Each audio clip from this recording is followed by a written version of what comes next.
আসসালামু আলাইকুম সবাইকে। দেখো, ষষ্ঠ শ্রেণীর যারা বন্ধুরা আছো, যারা শিক্ষার্থী আছো, দেখো ইতিহাস ও সামাজিক বিজ্ঞান 2024 ষান্মাসিক সামষ্টিক মূল্যায়ন যেটা আছে ওটা তোমাদের কিন্তু আমি দিয়ে দিতেছি। দেখো, এখানে হচ্ছে যে প্রজেক্ট একটা আছে, প্রজেক্টের নাম তোমরা এখান থেকে একটা স্ক্রিনশট দিয়ে নাও, তাহলে কিন্তু তোমরা খুব ভালোভাবে পেয়ে যাবে। একটা স্ক্রিনশট দিয়ে নাও, এখানে একটা স্ক্রিনশট দেওয়ার সময় দিলাম আমি।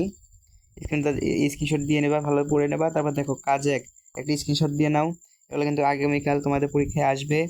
এখন খ নাম্বার একটা স্ক্রিনশট দিয়ে নাও, তোমার স্ক্রিনশট দেওয়ার সময় দিয়ে দিলাম আমি।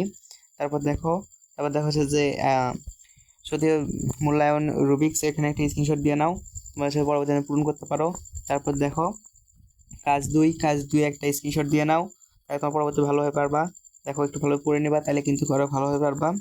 দেখো নাম্বারে একটা স্ক্রিনশট দিয়ে নাও, কাজ 3 একটা স্ক্রিনশট দিয়ে নাও, এখানে একটা আচ্ছা একটু সময় দিলাম, নাও একটু ভালো স্ক্রিনশট দাও। তারপর দেখো কাজ 3 একটা ভালো স্ক্রিনশট দাও, যেন পরবর্তী আর ভালো পড়তে পারো। তারপর দেখো নাম্বার প্রতিবেদন লেখো, এটা একটু ভালো স্ক্রিনশট দিয়ে নাও। এটা হচ্ছে তোমাদের মূলত আগামীকাল যেটা আসবে সামনে সামাজিক মূল্যায়নে, ইতিহাস ও সামাজিক বিজ্ঞান ষষ্ঠ শ্রেণী। তোমরা হচ্ছে যে এইটা ভালো করে পড়ে যাবা, তাইলে কিন্তু A to Z কমন পাবা ইনশাল্লাহ। আর হচ্ছে যে আমাদের চ্যানেলটিকে সাবস্ক্রাইব করতে ভুলবা না। ধন্যবাদ।